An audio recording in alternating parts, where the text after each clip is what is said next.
एकता का प्रकाश इतना शक्तिशाली है। एकता का प्रकाश इतना शक्तिशाली है कि वह संपूर्ण पृथ्वी को प्रकाशित कर सकता है, प्रकाशित कर सकता है।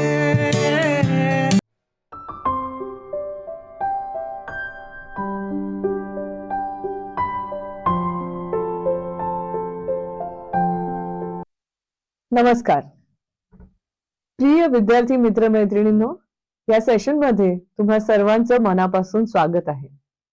या सेशनचं नाव खूप इंटरेस्टिंग आहे, होका यंत्र, नकाशा आणि प्रकाश। या तीनही गोष्टींबद्दल हे कुठलं होका यंत्र आहे जे आपल्या जीवनासाठी आवश्यक आहे, कुठला नकाशा आणि हा कुठला प्रकाश, याबद्दल आपण आता या सेशन मध्ये चर्चा करणार आहोत। आता आतापर्यंत आपण स्वतः कोण आहोत आणि आपल्या सभोवतालचे जग याबाबत शिकलो आहोत। हे तर तुम्हाला खूप चांगल्या पद्धतीने आता समजलेलं आहे। तुम्हाला हेही समजलेलं आहे की अधिक चांगल्या जगाची रचना करण्यासाठी आणि विकास सर्व लोकांपर्यंत पोहोचवण्यासाठी नवीन नेतृत्वाची गरज आहे। आपण नेतृत्वाच्या पुनर्व्याख्येबद्दल पण सखोल चर्चा केलेली आहे।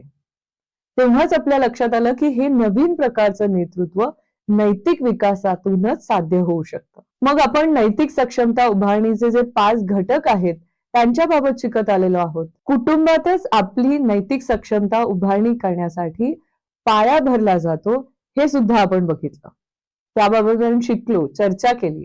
आणि म्हणूनच जिथे भविष्यात एक नवीन जगाची उभारणी करू शकतील अशा व्यक्तींचे जर पोषण करायचे असेल तर कुटुंबाला स्त्री पुरुष समानता, न्याय आणि सर्वांच्या शिक्षणासाठी सर्व संसाधने उपयोगात आणणे या तत्वांचे पालन करावे लागेल, हेही आपण समजून घेतलं। मग आपल्याकडे दुहेरी नैतिक हेतू आहे म्हणून आपल्याला नैतिक सक्षमतांचा विकास करावयाचा आहे, हे सुद्धा आपण आतापर्यंत शिकत आलेलो आहोत। मग हा दुहेरी हेतू कोणता आहे? बौद्धिक, आध्यात्मिक व नैतिक दृष्ट्या स्वतःचा विकास घडवून आणणे आणि जगात सुधारणा घडवून आणण्यासाठी योगदान देणे। पण आपल्या सर्व संभाव्यता म्हणजे पोटेन्शियलिटीज विकसित होतील यासाठी कुटुंब एक लहान वातावरण आहे।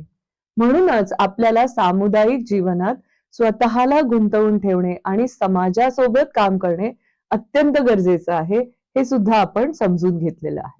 पण आपल्या सर्व संभाव्यता म्हणजे पोटेन्शियलिटीज ज्या आहेत त्या विकसित होतील यासाठी कुटुंब एक लहान वातावरण आहे, हे आपण समजून घेतलेलं आहे। म्हणूनच आपल्याला सामुदायिक जीवनात स्वतःला गुंतवून ठेवणे आणि समाजासोबत काम करणे हे अत्यंत गरजेचं आहे। याबाबतही आपण चर्चा केलेली आहे। आता या सेशन मध्ये आपण जी सर्वात पहिली सक्षमता आहे, जी नैतिक सक्षमता आहे, जी आपण स्वतःमध्ये विकसित करणं गरजेचं आहे, त्याबद्दल चर्चा करणार आहोत। मग प्रिय मित्रमैत्रिणींनो, आपले जीवन सचोटी व सदाचरण यांच्याद्वारे कसे व्यवस्थापित करता येईल या पहिल्या सक्षमतेवर आपण इथे चर्चा करणार आहोत। या सेशन मध्ये सक्षमता उभारणीचे सर्व 5 घटक अंतर्भूत करण्यात आलेले आहेत असे तुम्हाला दिसून येईल। तुम्हाला आठवत असतील हे 5 घटक। सुरुवात करण्यासाठी सदाचरण या संकल्पनेवरून तुम्हाला काय समजतं ह्याच्याबद्दल थोडासा विचार करा। सदाचरण हा शब्द बोलल्यावरती तुमच्या मनात कुठल्या कल्पना येतात त्याच्याबद्दल थोडासा विचार करा। पण सदाचरणाचा खरेपणा आणि न्याय ह्यांच्याशी काही संबंध आहे का, त्याच्याबद्दल थोडासा विचार करा। आणि तुम्ही जी काही छोटीशी एक नोटबुक मेंटेन करत असाल त्याच्यामध्ये हे जे मुद्दे आहेत ते लिहून काढा। तर प्रिय मित्रमैत्रिणींनो, जेव्हा आपण सदाचरण म्हणजेच सचोटी बद्दल बोलतो तेव्हा एक प्रतिमा आपल्या डोळ्यासमोर उभी राहते। इमॅजिन दिस पर्टिक्युलर व्ह्यू, ओके। ही प्रतिमा म्हणजे अनेक परंपरांमध्ये वापरली जाते। ही प्रतिमा आहे सरळ मार्गाने जाण्याची प्रतिमा। इमॅजिन करा, you are walking on the straight path, तुम्ही अगदी एका सरळ मार्गाने जात आहात। सो जेव्हा आपण ही प्रतिमा आपल्या डोळ्यासमोर ठेवतो तेव्हा आपल्याला सदाचरण म्हणजे काय ह्याचा अर्थ आपल्याला समजतो. ह्याचाच अर्थ सचोटी. पण जर तुम्हाला तो सरळ मार्ग दिसला तरच तुम्ही त्या मार्गावर चालू शकता, बरोबर आहे की नाही? जर तुम्हाला तो मार्ग दिसला नाही, हा सरळ मार्ग कुठला आहे, तुम्ही कसं जाऊ शकणार? आणि हा मार्ग दिसण्यासाठी तुम्हाला प्रकाशाची आवश्यकता असते. ऑब्व्हियस आहे. अंधाऱ्या मार्गावरती तुम्ही जाऊ शकता का? ऑफकोर्स तुम्हाला अडथळे दिसतील. पण जर प्रकाश असेल, तर मात्र तुम्हाला हा मार्ग अतिशय चांगला दिसू शकेल. मग हा कुठला प्रकाश आहे, ज्याच्याबद्दल मी बोलते आहे? ज्याच्यामुळे तुम्हाला हा मार्ग दिसू शकणार आहे?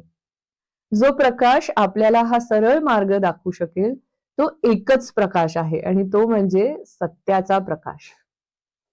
ऑफकोर्स तुम्हाला थोडंसं आता प्रश्न पडले असतील मनामध्ये, की नक्की सत्याचा प्रकाश म्हणजे काय? तर ह्याबद्दल सुद्धा आपण या सेशनमध्ये चर्चा करणार आहोत. आणि एक लक्षात ठेवा, ही जी सगळी चर्चा आहे ती तुमच्या दैनंदिन आयुष्याशी निगडीत आहे. त्यामुळे तुमच्या दैनंदिन आयुष्यामध्ये काय घडतं आणि तुम्हाला सरळ मार्ग कसा दिसायला पाहिजे आणि तिथे सत्य तुम्हाला कसं दिसायला पाहिजे, ह्याच्यावरती आपण नक्कीच इथे चर्चा करणार आहोत. जर एखाद्याला दुसऱ्या कोणत्याही प्रकाशात जर मार्ग दिसला, तर तो नक्कीच चुकीचा मार्ग ठरणार आहे. पण सत्याचा जो प्रकाश त्या मार्गावरती असेल, तर मात्र तुम्ही अगदी निश्चिंतपणे त्या मार्गाचा अवलंब करू शकता. आणि तुम्हाला ना खरं खात्री असते, की हो, मी या सरळ मार्गावर जातो आहे, हा सरळ मार्ग खराच आहे, कारण ह्याला सत्याचा प्रकाश आहे इथे आणि तो मार्ग उजळून निघालेला आहे. पण असे कोणते दीपस्तंभ आहेत, म्हणजे इमॅजिन करा सरळ मार्ग आहे, तिथे प्रकाश आहे, पण कुठले असे दीपस्तंभ आहेत किंवा तुम्ही लाईट्स लॅम्पचे जिथून असतात किंवा आपण दीपस्तंभ तुम्हाला सगळ्यांना माहिती असणार आहे नक्कीच, की जिथून आपल्याला प्रकाश येतो, जिथे दिवा लावलेला असतो. सो असे दीपस्तंभ कोणते आहेत जे आपल्याला या सत्याचा प्रकाश देऊ शकतील? तर मित्र-मैत्रिणींनो, असे अनेक दीपस्तंभ आहेत. त्यामधील जे महत्वाचे दीपस्तंभ आहेत ते आहेत तत्वाचे दीपस्तंभ. पण मग तत्व म्हणजे काय? तत्व, मूल्य ह्याच्याबद्दल आपण थोडी चर्चा केलेली आहे. पण तत्व म्हणजे काय हे समजून घेणं अत्यंत आपल्याला इथे महत्वाचं ठरणार आहे. तर निसर्ग ज्या नियमांनुसार कार्य करतं किंवा निसर्गाचं काम ज्या नियमांनुसार चालतं, ते नियम म्हणजे ही तत्व आहेत. हे काही मनुष्याने तयार केलेली तत्व नाहीयेत, हे मनुष्याने तयार केलेले नियम नाहीयेत. हे भौतिक आणि आध्यात्मिक अस्तित्वाचे वैश्विक नियम असल्याने ते संपूर्ण सृष्टीस लागू होतात. ते काय फक्त तुम्हाला किंवा आम्हाला असे लागू होत नाही, तर संपूर्ण या सृष्टीस सृष्टी हे लक्षात ठेवा, की नुसतंच आपल्या पृथ्वीशीही आपण बोलत नाही आहोत, तर या संपूर्ण सृष्टीला ते लागू होतात. भौतिक, नैतिक आणि आध्यात्मिक सर्व बाजूंनी हे जे नियम असतात हे लागू होतात. त्यांनाच आपण तत्व असं म्हणतो. मग तुम्हाला जर सदाचरणानुसार जगायचे असेल, तर या तत्वांचे पालन करणे अनिवार्य आहे. पण म्हणूनच इथे तत्व म्हणजे काय हे समजणं महत्वाचं आहे. जेव्हा आपण म्हणतो हे नियम जे आहेत ते संपूर्ण सृष्टीला लागू पडतात, तर एक छोटंसं उदाहरण देते, की प्रेम हे एक तत्व आहे. जेव्हा आपण निसर्गात आजूबाजूला बघतो तेव्हा आपण इव्हन प्राणी आपली पिल्लं असतात त्यांचं किती प्रेमाने पालन पोषण करत असतात. दुसरी एक गोष्ट आहे तो म्हणजे एक जनरॉसिटी ज्याला आपण म्हणतो, औदार्य ज्याला आपण म्हणतो, की निसर्गामध्ये जेव्हा आपण बघतो उदारपणे निसर्ग गोष्टी देत असतो. त्यामुळे उदारता, जनरॉसिटी आपल्याला निसर्गाकडनं शिकायला मिळते. प्रामाणिकपणा, प्रत्येक झाडांना एखादं सफरचंदाचं झाड असेल तर त्याला सफरचंदच येतात. प्रामाणिकपणे वर्षानुवर्ष तेच फळ येत असतं. दुसरं फळ एखादं असं नाही म्हणत झाड, की चला मी आज ट्राय करून बघतो. नो सो ह्या प्रामाणिकपणा हे महत्वाचं तत्व सुद्धा आपण आपल्या निसर्गाकडून शिकत असतो. म्हणून हा शब्द वापरलेला आहे, की हे संपूर्ण सृष्टीस लागू होणारे नियम आहेत. प्रिय विद्यार्थी मित्रमैत्रिणींनो, तुम्हाला ज्या कृती दिलेल्या आहेत त्या तुम्हाला अध्ययन साहित्यामध्ये वाचायला मिळणार आहेत आणि त्याप्रमाणे त्या तुम्हाला पूर्ण करायच्या आहेत. आपलं हे सेशन इथे संपलेलं आहे.